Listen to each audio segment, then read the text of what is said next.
Well, next up we have Matt Woods, who has been on the show before. And those of you that are familiar with his modeling know that he is absolutely an artist and world-class modeler. And this evening he's going to demonstrate a technique on making plastic, styrene, look like wood. So Matt, thank you for joining us on New Tracks and appreciate you taking the time to do this. This will be a very instructional video, folks. Oh, good evening, everyone. I'm pleased to be here, and I want to thank Tom for inviting me. And yes, I'm going to talk about uh, utilizing styrene to replicate wood and how I go about painting styrene, both in scratch building and with kits. So, with no further ado, we'll get into it. Just some various techniques and methods I use for painting styrene to resemble wood. Now, historically, I've done a lot of scratch building with wood and built a lot of wood structures. Structure building and painting and weathering are two of my kind of primary interest in the hobby. But I've recently, kind of for a modeling challenge, and because I like the durability of styrene, decided to start experimenting with some styrene models. So you will see the results and kind of the process and techniques that I've employed to achieve those results. Okay, next. Okay, here's a model that I recently have been working on. This is a prototype-based structure that is entirely styrene. And, it's a model that, I've kind of pioneered some new ideas with, and even gone so far as to replicate tar paper or rolled roofing using styrene. And you can see, the various textures and tones that I've achieved with this, and we're going to hit on some different approaches to that. Okay, next. Here's an assortment of barns that I built entirely out of styrene. These are intended to inhabit my HO standard gauge layout, and I'm going to utilize them on various hillsides on my layout. The barn in the middle is an O scale barn, but the construction techniques and how I went about painting them are all the same. And like I said, these are almost entirely styrene. Okay, next. Here's just an example of kind of what I'm trying to replicate, a prototype barn that's definitely seen better days. This is in Ohio, and you can see the various gray tones and just the way the grain and texture of the wood becomes much more pronounced uh, over time through weathering and aging. Okay, next. Here's another example of a styrene structure. This is a little passenger shelter that's based on an Ohio River and Western structure. And on this particular model, I approached it using a variety of washes, which I'm going to show you or describe how I do that. Okay, next. Here's another prototype inspiration. I like going around the countryside and finding these old barns that are becoming further and farther between. You don't see as many old barns as you once did, and most of them are in pretty bad shape. But this is what I like to try to replicate, really. And there's just a lot of different brown and gray tones, and the contrast of the rusted roof I find very modelgenic. Okay, next. Here's an example of a kit. This is a Walther's kit of a small flagstop station.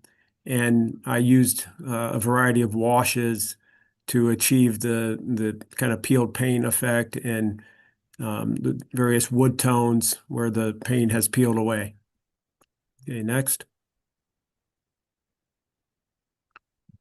Here's another example of styrene scratch building. This is a little coal tipple that I built for my layout. This is entirely styrene. Well, I do have to admit that the corrugated metal is Wild West. Uh, their corrugated roofing material, which is like a paper or almost a vellum type material. But just by texturing the styrene, and I use almost exclusively evergreen styrene, and integrating all the different materials, you can replicate wood very realistically. Okay, next. Next week. Okay. One more example of a prototype structure. And, you know, I think one of the modeling challenges that a lot of modelers uh, kind of struggle to achieve or replicate are these various tones and not really knowing how to go about it. And, I won't profess to have all the secrets or have it all figured out. For me, it's an ongoing experiment, and kind of the artistic challenge of trying different techniques, both in the brush techniques and the paint consistency and the order of the paint layers all play into trying to achieve the final result. Okay, next. Just a comment before you leave that, check out the roofing variations. I mean, halfway through, the roofing changes from square to rounded roofing material. I've never yeah. seen that before. And then back. Yeah, that was pretty cool. I noticed the same thing. Yeah, that's a slate roof there, and they must have run out of normal slates. I don't know, but that is an interesting thing that could be replicated. Okay, so here is my basic multi-step approach to trying to paint this styrene to resemble wood. First and foremost, particularly with scratch building, I think it's imperative that you create texture on the material. Trying to replicate wood with a smooth plastic texture is not going to work very well. So, as part of the building process, I will try to impart texture into the styrene material. And this is also applicable to kits. So if you're building a commercial kit, and before assembling it, you can texture the siding and using a variety of tools. And it's just imperative if you want to, particularly with dry brushing, if you want to get the right tonal variation, you need to have texture. Next thing is color choices. Wood comes in a variety of colors based on how long it's been exposed to the elements and the age of it. I use raw umber, various tans, grays, some black washes, and for peeled paint effects, barn red and an aged white. The layering is also critical, whether you're going from a dark base layer to lighter tones, or whether you start with a light tone and go to darker. Those are two different patterns that you can use with the ultimate result being similar, but I'll show you how I differentiate that. The next thing is the brush techniques. So dry brushing is an important technique that we use. We use stippling and also very dilute washes of acrylic paint using a small brush to go board by board and layering these thin acrylic washes. Okay, next. Okay, here is an example where I've created texture.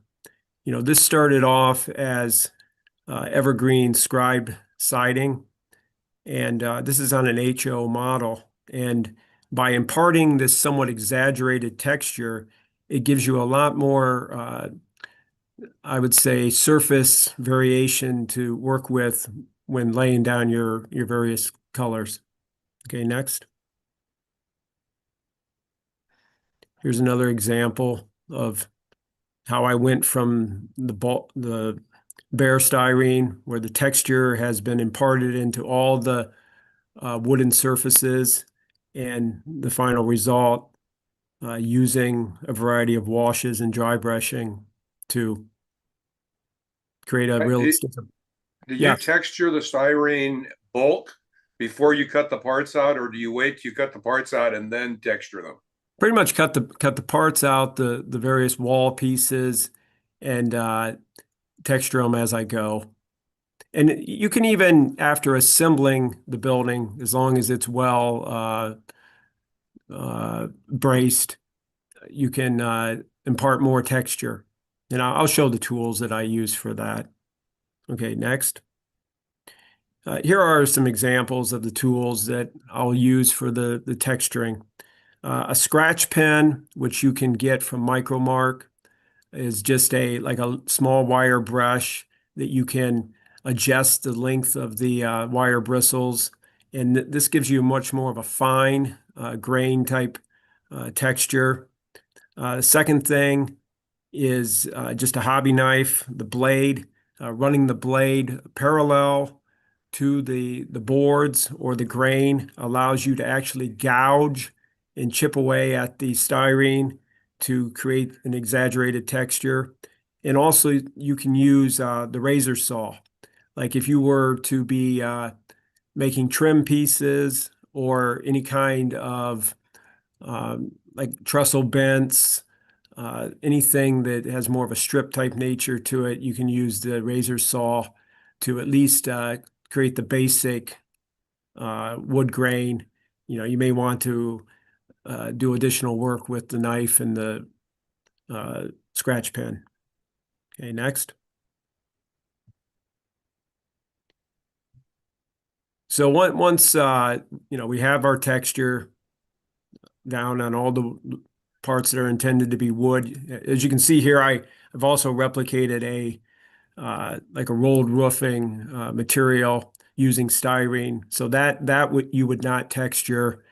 In HO scale in particular, you wouldn't really even be able to see the paper texture. So I don't do anything with that.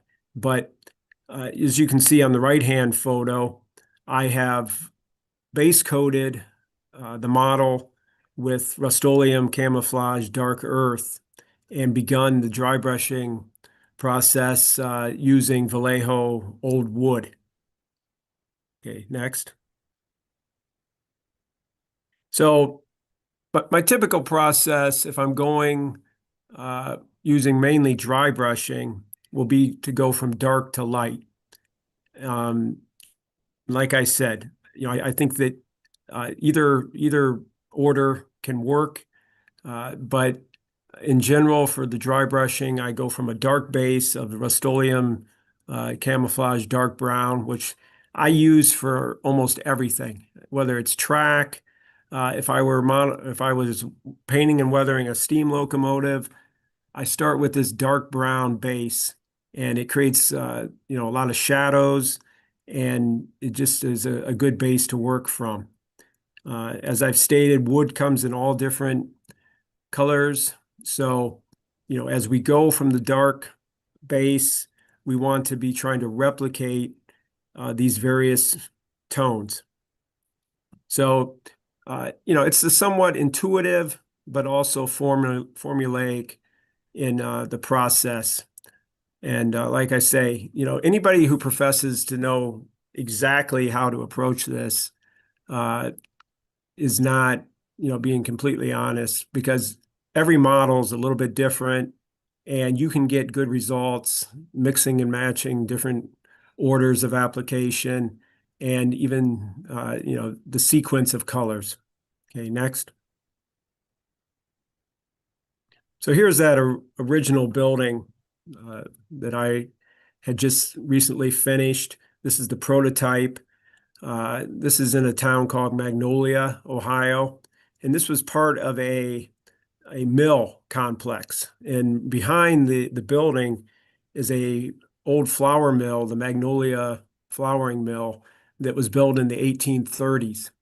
And for some reason, this structure was built behind it. And this is along the Sandy and Beaver Canal. So it was a canal that led into the Ohio and Erie Canal system. And I just find this building very modelgenic. You know, there's a lot of different textures. And the fact that they had put rolled roofing over the wood surface at some time in the past, but yet that rolled roofing has peeled off at this point. So, you know, the contrast between the highly weathered wood and the peeled rolled roofing and the tile supports makes a very interesting model. Okay, next. Here's some detailed shots of that same building, you know, just showing the color variations and nail holes. You know, in the process of the texturing, I would try to replicate the nail holes. Now, with styrene, a pounce wheel, which is typically used on wood, does not really work. So if you want to go so far as to replicate nail holes, you need to get like a T-pen or, you know, some type of a pen in like a pen vise and go through and actually hand do the holes, which I did on that model that I built. Okay, next. And here is that model, as I said, going with the dark base or the dark brown base layer, the Rust-Oleum camouflage dark brown. And, you know, this unifies all the different parts of the model. And, you know, that becomes our foundation for dry brushing. And so we're going to go through a sequence of colors to get to the ultimate finish. Okay, next. So the main colors I'm using on particularly these barns that I recently did were Vallejo Old Wood, Vallejo Sky Gray, Vallejo White Gray, and a burnt red. And from my standpoint, I think the Vallejo paints are probably the best on the market right now. They seem to be the easiest to find, and they've definitely taken the place of the poly scale. You could get similar results using cheap craft paints, but the Vallejo pigments are a little better, or a lot better actually. And so that's what I've been gravitating to.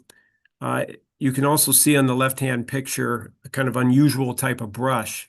This is a brush that's specifically designed for dry brushing that the company Army Painter, which is like a figure painting company from England, they market 3 different sizes of these dry brushing brushes. And I've used more of a straight brush in the past, but have recently been using these dry brush specific brushes, and I like them. So on the right-hand photo, you know, we've done the first dry brushing with the Vallejo Old Wood. Okay, next. In this photo, I've gone and added the sky gray as a second layer, you know, so going more from the kind of the raw wood, relatively new wood, to more of a gray tone using the sky gray. And you can see that the dark brown base highlights the grain in the texture, you know, because with the dry brushing, that doesn't receive the color or the paint. Okay, next. Next, please. Next. Oh, Okay, and these are two examples of, highly weathered wood using basically a three-step process of the dark brown base layer, which is equivalent to raw umber, and then the old wood dry brushing, followed by sky gray, ending with the white gray. So there's a whole range of tones, and each successive dry brush is done a little bit lighter than the preceding layer. So as I go through the various tones, I'm not going as heavily and skipping around a little bit more. But I think this is a good representation in a relatively simple and easy way of replicating heavily weathered silvered type wood. And I really like the contrast of the rusted metal with the heavy weathered wood. Okay, next.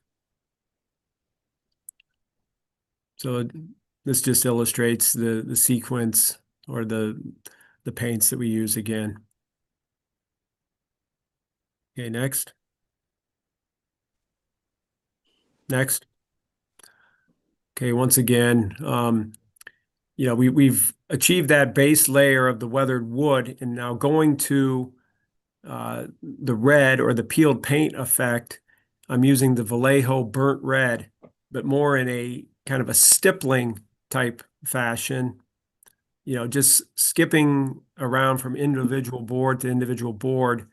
And you can use a smaller type of brush for this. The dry brushing brushes can be used, but you get a little bit more control using a smaller brush. And, it's just very, looking at prototype photos and, kind of trying to replicate what you commonly see in these weathered old barns. Okay, next.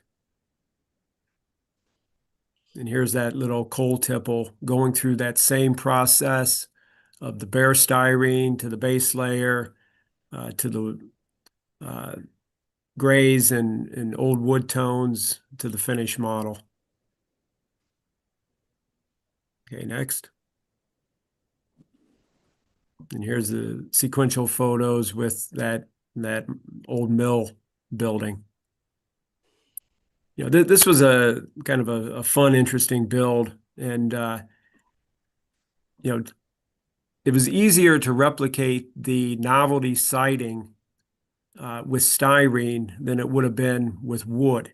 But I may in a future time go and try to replicate this same building using wood.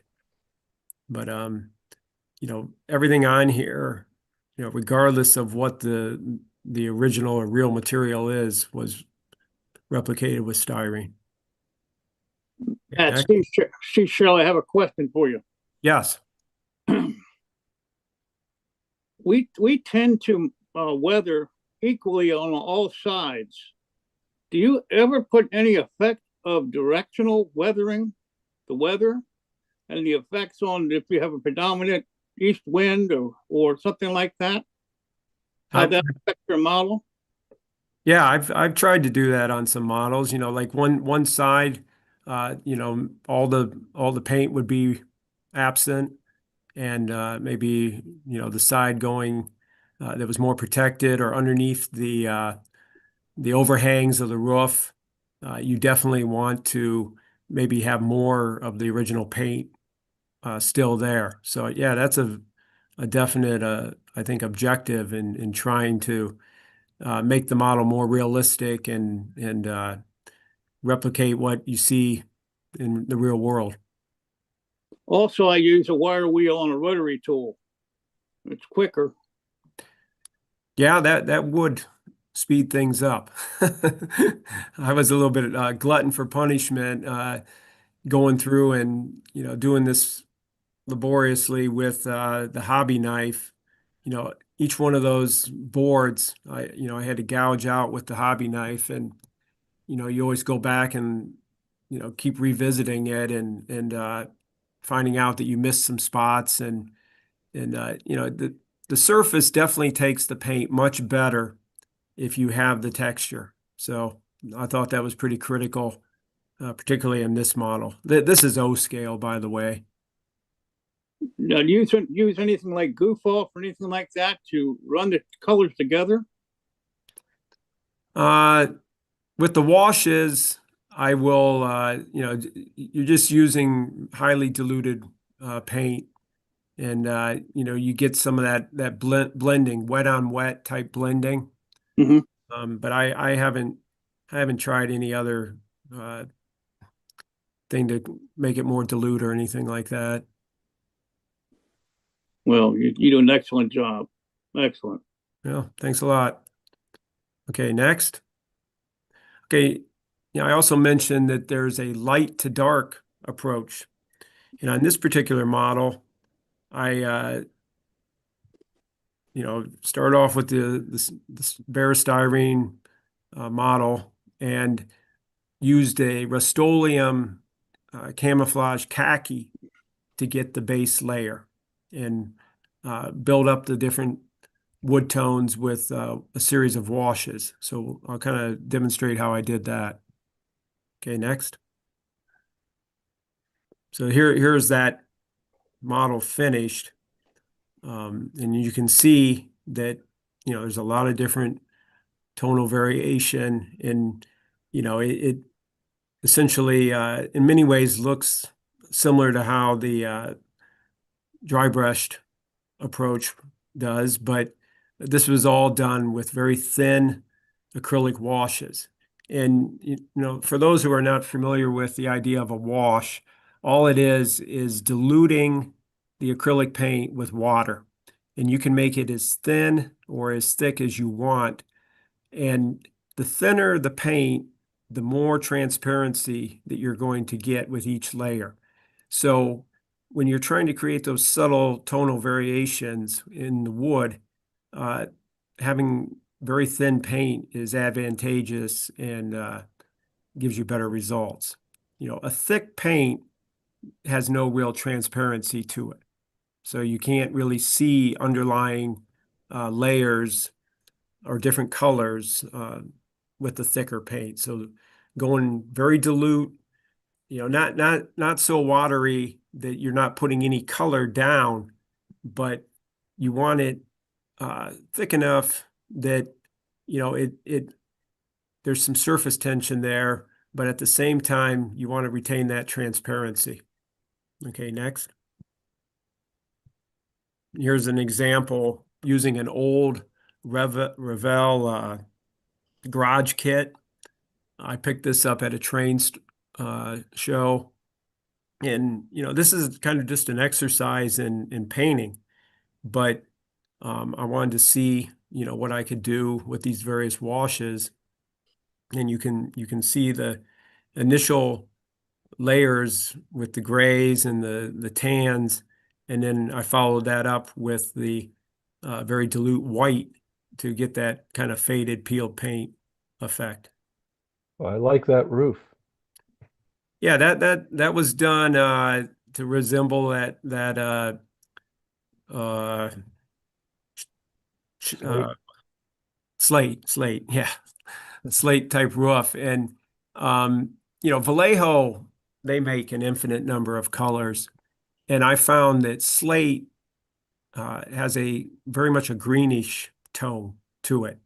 So using a green gray as kind of a base layer, and then slate also, at least in my part of the country, has kind of a pinkish or almost orangish color to it. So kind of combining the green gray and in this instance, I think I use Vallejo dark earth for the kind of pinky earth color. But I've been playing around with these slate roofs also. Is this HO or O? This is HO. Okay. Yeah, this is a Revell plastic styrene kit that has been around for probably 60 years at least. Okay, next. Now here's an example of using a sequence of washes on an old MDC combine. And this was another just painting exercise. And by using a very thin, small brush, I was able to go board by board and create this variation from board to board with the wood tones and to get the peeled paint effect. So this was all done with washes and a small brush, going from kind of a base raw wood look to your gray tones to the peeled red or mineral red type look. Okay, next. Here's that original passenger shelter using this light to dark approach. And that was all just done with washes, but you can see the texture that was imparted into the styrene to begin with, including the nail holes.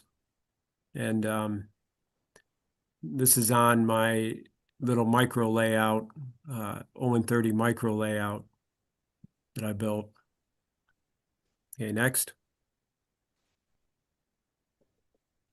So just to kind of reemphasize, your base layer kind of unifies your materials, whether you go dark to light or light to dark.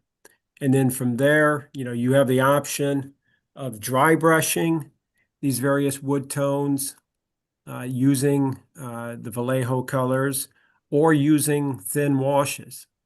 And, with all of this, experimenting and practice are essential.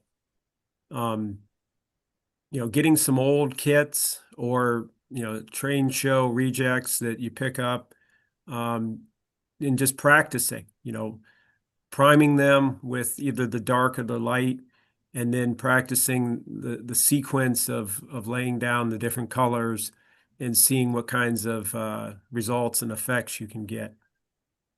Okay, next.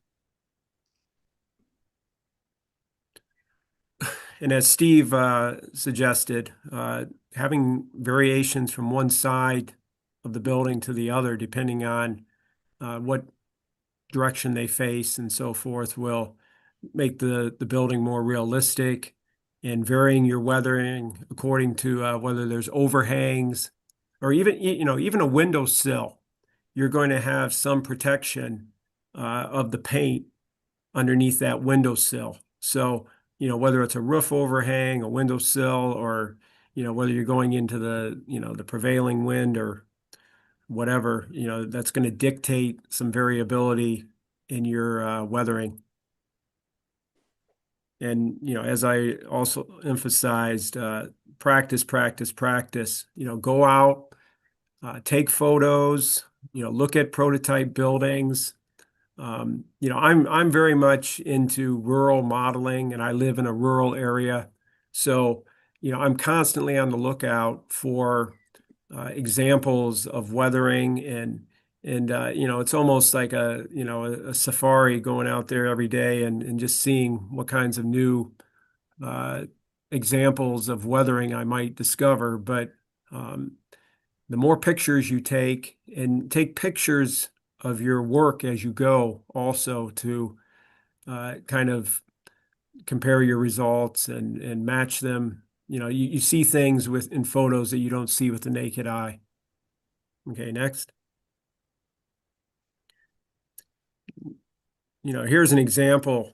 I have this old barn door in my my studio, or my gallery, where I do a lot of my modeling, and I use this as kind of just inspiration. It's also kind of a neat thing to have, but I bought this barn door, and I have a constant reminder of what weathered barn wood looks like.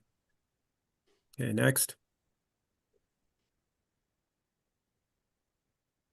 I know I've gone over this again, but our dry brush coloring sequence, camouflage dark brown, the Vallejo old wood. Vallejo makes a variety of wood tones, but the old wood has more of a darker coloration, a little bit more of a gray. So I like to start with that. And then they make all kinds of different gray tones also. The sky gray is a fairly light gray, which I think works well. And then the white gray is even lighter. So it's a almost almost white, but it does have some gray tone. And then, barns were typically red, some were white. So using a burnt red or kind of a mineral red or an aged white can allow us to do that peeled paint effect. Okay, next. Next. Okay. Here's just the paints, and these are these brushes again. Army Painter makes them. You can get a set of 3 for like $20. And the figure painters seem to really like these things. I've traditionally used cheap synthetic straight brushes or flat brushes. They seem to always, kind of wear out on me. I don't get that many uses out of them. So these brushes, the dry brushes, I think I get a little bit more durability out of these. Okay, next. Another example, this is where you got the paint or the red paint protected on the overhang. And, the door seems to have been protected probably by the door track. But just, all that different tonal variation. And, I think, and I've done this in the past, you could use black as a base layer also. You're not necessarily limited to the dark brown. I think black would work almost equally as well as a priming base layer. Because if you look at that wood siding, there's a lot of black tones in there too, and you could easily layer up the gray and end up with a similar final effect. Okay, next. And here I'm giving kind of the sequence with the washes. It's you're going from the light to the dark, with the washes, building up the color very gradually and achieving that transparency from layer to layer is important. And that would be harder to do with a dark base layer. So I think for the washes, it works better to go from light to dark. And you can use the dry brushing and the washing together. After you've done the washes, going in and hitting some of the high spots with dry brushing would give some additional color variation and hit some of the details with a light dry brushing color. So Matt, are you doing dull coating between your wash layers or just doing the wash layers on top of each other? I just do them one after another, and then I will use a Krylon matte varnish at the end to just kind of seal everything. And I always find that, whether it's dull coat or the Krylon or even Tamiya makes a flat or matte fixative, it seems to blend the paint and kind of improve the appearance of it. So it's not only making it more durable and protecting it, but it seems to improve the look. And I also find that to be true, like with pan pastels or weathering powders. It won't make them completely disappear if you just mist it on pretty lightly. But in the past, I have done using hairspray. If I'm using different layers of weathering, fixing it with hairspray, a light mist on each layer, and that does seem to work pretty well. Okay, next. Here's another great example of a weathered barn. That's an impressive photograph, by the way. Well, I can't take credit for this one. This is a stock photo on this one, but that's the type of thing that I definitely look for in the fall. Okay, next. And here's those examples of brushes. We got the dry brushes, the flat brush that I've typically used, and then the thinner round brush for doing the washes on individual boards. Okay, next.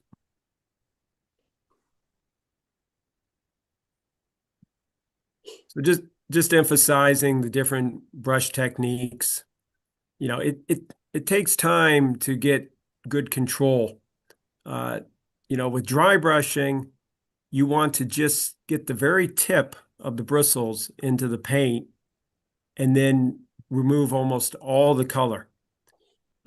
They actually make a pad that has texture to it that you can use to kind of check yourself and find out how much paint you have on the brush. But, just using regular typing paper or paper towel essentially will give you the same information. But, brush size is important. If you want to go board by board with the washes, you definitely have to use a thin, narrow brush. Okay, next. And here's that model again. I built a diorama. This was probably one of the most prototype-based models I've ever done as far as hitting every detail. I mean, just trying to replicate all the clutter that was underneath the building and how those tile supports had cracked and so forth. And then there's this little outlet from the mill that goes into the old canal. And I replicated that there. So I'm pretty happy with this model, but that kind of wraps up what I have for you today. That Matt, it's Greg Cassidy. I have a question about your washes. Do you add any soap or flow aid in order to avoid surface tension? I have not done that. Okay. I understand that that could be a value. I find that just water, this tap water, seems to be adequate. But Mhm. As long as it's thin enough. yeah, just you're just using small amounts of paint with varying amounts of water, and I'll mix it right on the like a piece of paper. Hmm. It's not like I have a wet palette or any special palette or anything. It's just mixing some paint on a paper and just applying it to the model. All And right, thanks. you have to keep redoing it. Mixing. More wash and the different color washes. But the flow aid. That could be useful. Hey Matt, Sure. Yeah. I know sometimes when I use washes, especially on materials such as plastic, styrene, especially wood, I tend to get some warpage. As a result of that, do you prefer to build the model first and primarily and then paint? Or do you think it's a better method to paint each individual piece and then assemble the model? If I'm scratch building with wood in particular, I will build the whole model and brace it heavily before I start doing anything with color. Typically with wood, I use Micro Mark Age It Easy as my gray stain for all the wood components.